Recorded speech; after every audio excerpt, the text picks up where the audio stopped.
మీ ఎలాంటి వ్యాపార ప్రకటనలకైనా వెంటనే మా ఛానల్ సంప్రదించండి. అందరికీ నమస్కారం. ప్రస్తుతం మనతో పాటు ప్రముఖ ఆధ్యాత్మికవేత్త దైవాజ్ఞ బ్రహ్మశ్రీ వీరాపురం సుబ్రహ్మణ్య స్వామి గారు మనతో ఉన్నారు. గురుగారితో మాట్లాడేద్దాం. నమస్కారం గురుగారు. శుభాశీస్సులండి. గురుగారు, సెప్టెంబర్ మాసం విశేషంగా మకర రాశి వాళ్ళకి ఏ విధంగా ఉండబోతుంది? చంద్రగ్రహణం కూడా ఉంది, దీని తాలూకు ఇంపాక్ట్ కావచ్చు. ఓవరాల్గా మాసం అంతా ఎలాంటి జాగ్రత్తలు తీసుకోవాలంటారు? చాలా మంచి విషయం అడిగారు. మకర రాశి వాళ్ళకి ఈ భాద్రపద మాసం సెప్టెంబర్ నెలలో అన్ని విధాల కూడా వ్యతిరేకతలు అధికంగా ఉన్నాయి. ఏ పని అనుకున్నా కూడా ముందుకు సాగడం అనేది కష్టం మీదగా సాగే అవకాశం ఉంది. అసలు సాగుతుందా లేదా అన్నట్టుగా కూడా ఉంది. ఎందుకంటే దానికి తోడు గ్రహణ ప్రభావం కూడా ఉండడం వల్ల ఇక్కడ గ్రహస్థితులు రాశి ప్రకారంగా మాసవారి ఫలితాలను చూసుకుంటేనూ బాగలేదు. మాసవారి ఫలితాల ప్రకారంగా మకర రాశి వాళ్ళకి బాగలేదు. దానికి తోడు మళ్ళీ గ్రహణ యొక్క దోష ప్రభావం అనేది అధికంగా వీళ్లకు కష్ట నష్టాలను మిగిల్చే అవకాశమే అధికంగా ఉంది. ఏమిటి ప్రభావం అంటే ఆర్థికపరమైనటువంటి విషయాలలో కొత్త పనులు ఏవైనా ప్రారంభించరాదు. నూతన వ్యాపారాలు ఏదైనా చేయాలనుకుంటారు, ఎవరో ఏదో ఒకటి చేయాలి, చేద్దాం. ఎందుకంటే ఖాళీగా కూర్చుంటే ఏమొస్తుంది? లేదు, తల్లిదండ్రుల పైన ఆధారపడి తల్లిదండ్రుల్ని ఇబ్బంది పెట్టి, తల్లిదండ్రులని బాధ పెట్టి ఎన్ని రోజులు చేస్తాము, ఏదో ఒకటి మనం చేసుకుందాము అని చెప్పేసి వాళ్ళకి తగిన పని వాళ్ళు ప్రారంభం చేయాలి అనుకుంటారు. మనం ప్రారంభించే సమయం బాగున్నట్టయితేనే, అంటే మనకు గుడ్ టైమా బ్యాడ్ టైమా అంటాం కదా, ఆ విధంగానే శుభ సమయమా అశుభ సమయం అనేది ఈ మాసం అనేది వీళ్ళకు అశుభం. అశుభం అంటే ఈ నెలలో ప్రారంభం చేసిన పని వీళ్లకు బాధల్ని కలిగిస్తుంది, కష్టాలనే మిగిలిస్తుంది, నష్టాలనే కలగచేస్తుంది. తర్వాత కోలుకోలేనటువంటి దెబ్బ తగిలే అవకాశము ఉంది. దానివల్ల జీవితం కోల్పోయే అవకాశం కూడా ఉంది. అందుకనేసి ఏదైనా సరే కొత్త పనులు ప్రారంభం చేయరాదు. ఖాళీగా ఉన్న ఒక నెలే కదా, ఏమవుతుంది, పోనీ అంతే. టైం కానప్పుడు, కాలం కలిసి రానప్పుడు మనం దానికి తగినట్టుగా నడుచుకోవాలి. సరే, అలాంటప్పుడు మనం ఇంకా ఇవి దేవుడు ఎందుకు, ఈ రాసులు ఎందుకు, ఇవన్నీ కూడా ఉంటుంటాయి. ఇవి కొంత మనల్ని భారీగా నష్టపోకుండా కొంత ఊరటిని కలగచేస్తాయి.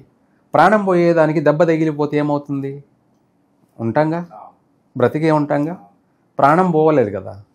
కాకపోతే దెబ్బ తగిలింది. ఆ దెబ్బ కూడా మనకు ఒక జీవితానికి గుణపాఠము. జీవితానికి అవి తగులుతూ ఉంటేనే ప్రతి ఒక్కడికి దేవుడున్నాడు అని ఎవరికైనా గుర్తు, ఎవరికైనా అంతే కదా. ఇప్పుడు మన ఇష్టం వచ్చేట్టు మనం చేసామనుకోండి, మనకంటే పెద్దవాళ్ళు అయినటువంటి తల్లిదండ్రులు మంచి పని అయితే దాన్ని వాళ్ళు మావాడు బంగారం, మావాడు మంచివాడు, ఏది చేసినా మంచి పని చేస్తాడంటారు. లేదనుకోండి, మనం చేసింది కరెక్ట్ అని మనం అనుకోండి, అది ప్రకృతికి, కుటుంబాలకి, అంటే సంఘానికి, అన్నిటికీ నష్టం కలగజేసేది అయిందనుకోండి, తల్లిదండ్రులు రెండు బీకుతారు. ఏం చేస్తారు? ఆ రెండు దెబ్బ బీకినప్పుడు మనిషికి దెబ్బ పడగానే భయము,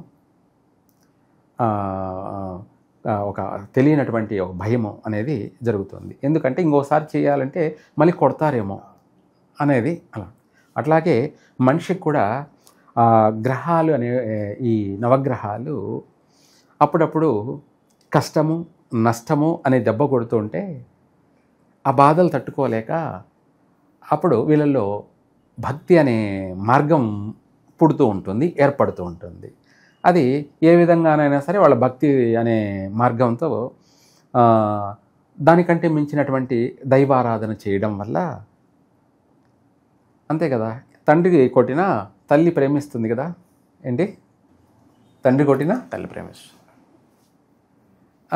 అలాగే గ్రహాలు మనల్ని కష్టపెట్టినా మనం పూజించే దైవం అనే శివుడు అనుకోవచ్చు, లేదంటే ఆంజనేయ స్వామి అనుకోవచ్చు, లేదంటే గణపతి అనుకోవచ్చు, లేదంటే మహావిష్ణువు అనుకోవచ్చు, లేదంటే అమ్మవారు అనుకోవచ్చు. ఎవరెవరు ఏ విధంగా పూజించినా ఇష్టదేవతాభ్యో నమః, వాళ్ళు తల్లి లాంటి వాళ్ళు. వాళ్ళు మనల్ని కాపాడతారు. వాళ్ళు మనల్ని అదే దాన్నే చేతులెత్తి నమస్కారం పెట్టడం తప్పకుండా కాపాడుతుంది. తల్లి లాంటి వాళ్ళు దైవం. కాబట్టి ఇక్కడ మనము చేసింది ఏది వృధా కాదు, అది 100%.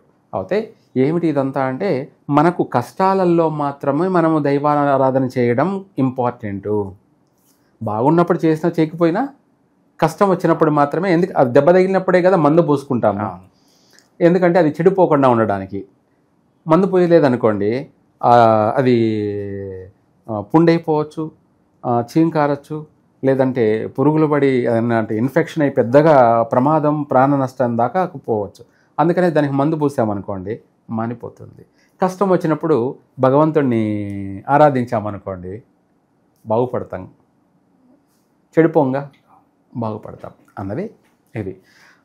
మనం చెప్పే ప్రతి అంశం కూడా ఏది చెప్పినా ఎన్ని చెప్పినా ఎవరు ఎన్ని చెప్పినా ఎవరు ఏది చేసినా వాళ్లకు బాగుపడడానికి, మంచి మార్గంలో నడిపించడానికి.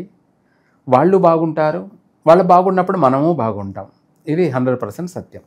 ఇది అక్షర సత్యం. అయితే ఈ రాశి వాళ్ళకి సర్వ విధాల ఈ భాద్రపద మాసం అంతా కూడా అధికంగా ఆటంకాలు ఉన్నాయి. వివాహ ప్రయత్నాలు చేయొద్దు, నూతన వ్యాపారాలు చేయొద్దు, ఉద్యోగాలలో కూడాను అధికంగా శత్రువులు అధికమయ్యే అవకాశం ఉంది. మనం ఏదైనా ప్రమోషన్ వస్తుంది మనం అనుకుంటే ఉన్న జాబుకే ఉన్న ఉద్యోగమే ఊడిపోయే సమస్యలు కూడా ఉన్నాయి. అందుకనేసి ఎక్కువ శాతం వీళ్ళు మౌనం ఉండడం మంచిది ఒకటి. రెండవది వచ్చేసి వీళ్లకు ఈ చంద్రగ్రహణ ప్రభావం అనేది కూడా ఇంకా తీరని నష్టాన్ని కలగచేసే అవకాశం అధికంగా ఉంది. దానికోసము ఓవరాల్గా ఏంటంటే ఈ యొక్క మకర రాశి వాళ్ళందరూ కూడా ఈ గ్రహణ ప్రభావం నుంచి బయటపడడానికి, ఆర్థిక పరంగాను ఆరోగ్యపరంగాను అన్ని విధాలా బయటపడడానికి ఇవన్నీ చెప్పడం కన్నా ఒక మంత్రం చెప్తే సరిపోతుంది వీళ్ళకు. ఏమిటి ఆ మంత్రము అంటే ముఖ్యంగా ఆర్థిక పరంగా బాగుంటే మిగతా అన్నిటినీ కూడా కవర్ చేసుకోవచ్చు. ప్రతి ఒక్కరికి కావాల్సింది మెయిన్ ఏమన్నా ఉంది అంటే అది ఆర్థికమైనటువంటి విషయం. మనము ఈ గణపతి నవరాత్రులని అప్పుడైనా చేసుకోవచ్చు, లేదంటే రేపు అమావాస్య రోజు నుంచే మొదలు పెట్టవచ్చు. ఈ అమావాస్య నుంచి కూడా మళ్ళీ వచ్చే అమావాస్య వరకు కూడా భాద్రపద ప్రారంభ అమావాస్య నుంచి మళ్ళీ ఆశ్వేజ మాసం ప్రారంభమయ్యే అమావాస్య వరకు కూడా ఆర్థికపరమైనటువంటి మంత్ర జపాన్ని పఠించడమే శ్రేష్కరమైంది.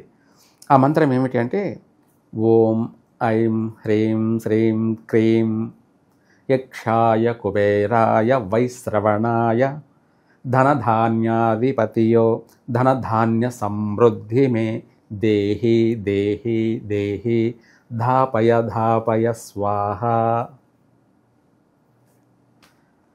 క్రియా విధానము, మంత్ర విధానము. అంటే దేహి అంటే మనము గుడి దగ్గర భిక్షగాళ్ళు వచ్చేపోయే భక్తులందరినీ కూడా అడుక్కుంటుంటారు. వాళ్ళు కూడా మనం దానం చేస్తే మనకు పుణ్యం వస్తుంది కదా అని చెప్పేసి దానం చేస్తారు. అది వాళ్ళకి ఎంతవరకు ఉపయోగపడుతుందో లేదో నాకు మాత్రం అర్థం కాదు, ఎవరికి అడుక్కుచున్న వాళ్ళకి, మనుషులు చేసే దానం.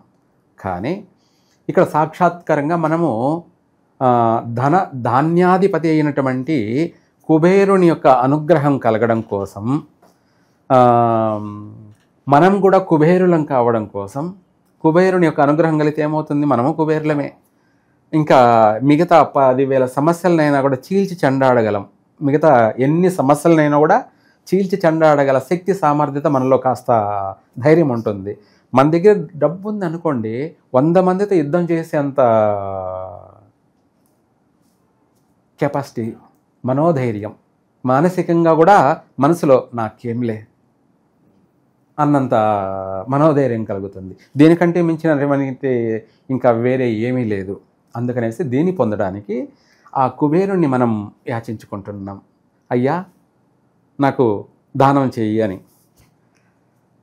ఎవరిని అడుగుతున్నాము? సాక్షాత్తు యక్షుడైనటువంటి సాక్షాత్ భగవంతుడే అయినటువంటి భగవంతుడు అంటే వెంకటేశ్వర స్వామి ఈయన దగ్గరికి వెళ్ళి అప్పు తెచ్చుకున్నాడు. ఎవరి దగ్గరికి వెళ్ళి? కుబేరుడి దగ్గరికి వెళ్ళి పెళ్లి చేసుకోవడానికి. ఇప్పుడు మనం అంతా కూడా పెళ్లిళ్ళకి అప్పు చేసుకుంటూనే ఉన్నాంగా. ఆయన అప్పు చేయడం వల్లనే మనం అందరం కూడా వివాహాల కోసం అప్పు చేసుకుంటూ ఉన్నాం.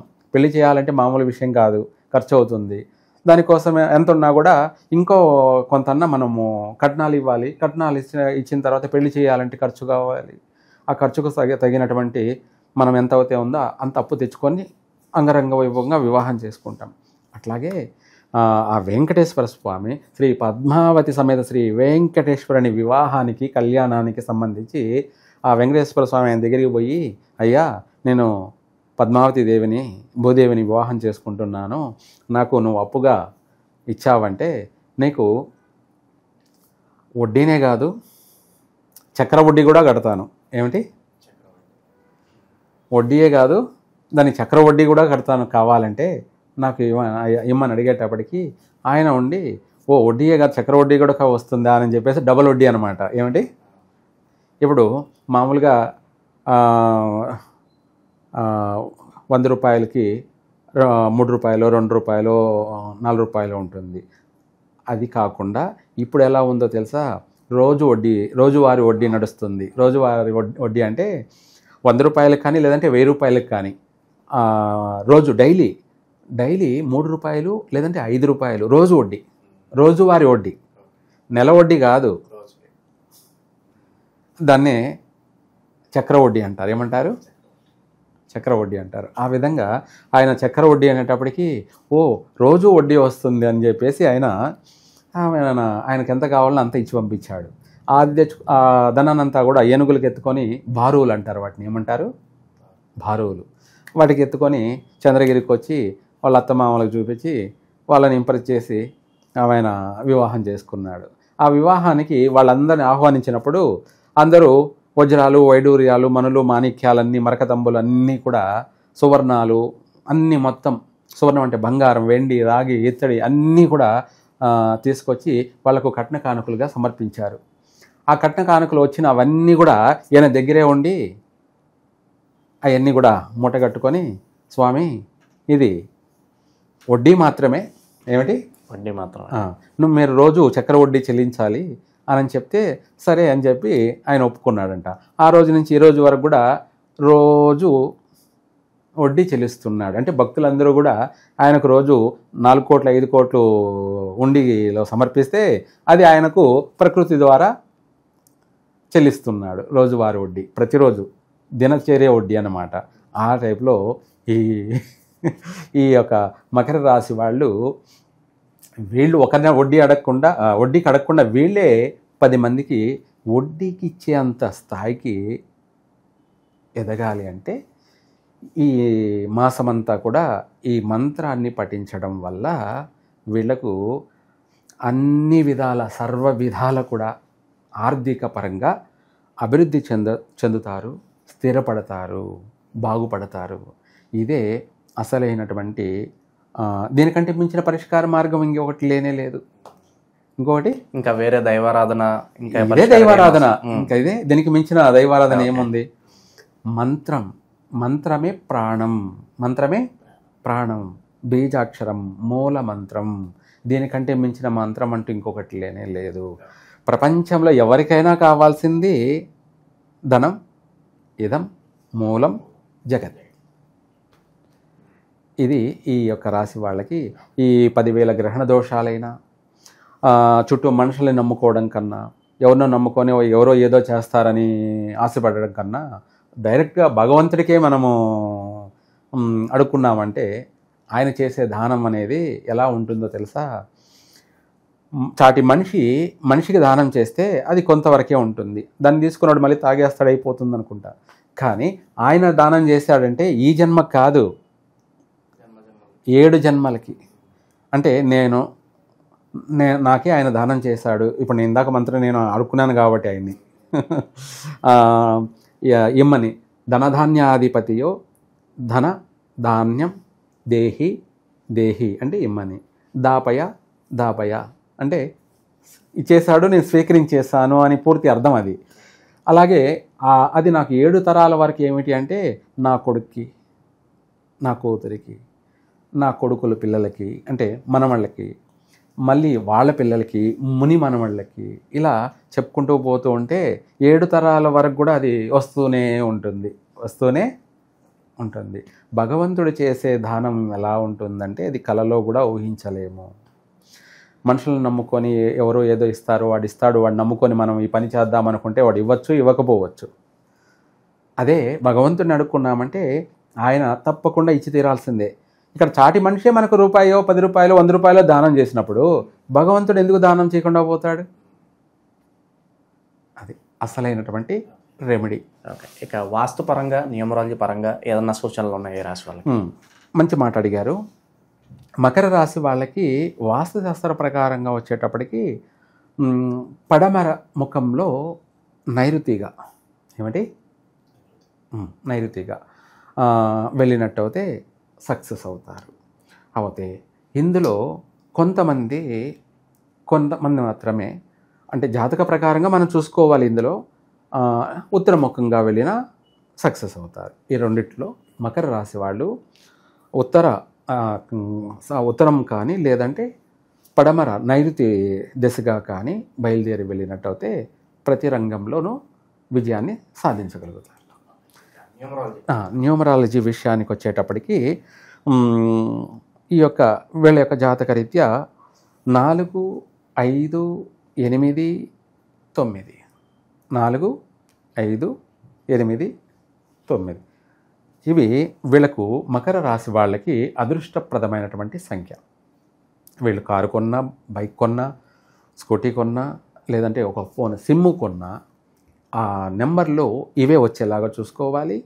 మళ్ళీ వాటిని కలిపి కూడుకుంటే టోటల్ వచ్చేటప్పటికి కూడా 4 టోటల్ కానీ, 5 టోటల్ కానీ, 8 టోటల్ కానీ, 9 టోటల్ కానీ, ఈ 4 టోటల్లో ఏ టోటల్ వచ్చినా కూడా వీళ్ళకు చక్కగా కలిసి వస్తుంది. ఓకే, సో ఓవరాల్గా మకర రాశి వాళ్ళందరికీ సెప్టెంబర్ మాసం ఏ విధంగా ఉండబోతుంది అనేది చాలా బాగా వివరించారు. ధన్యవాదాలు గురుగారు. సర్వే జన సుఖినో భవంతు.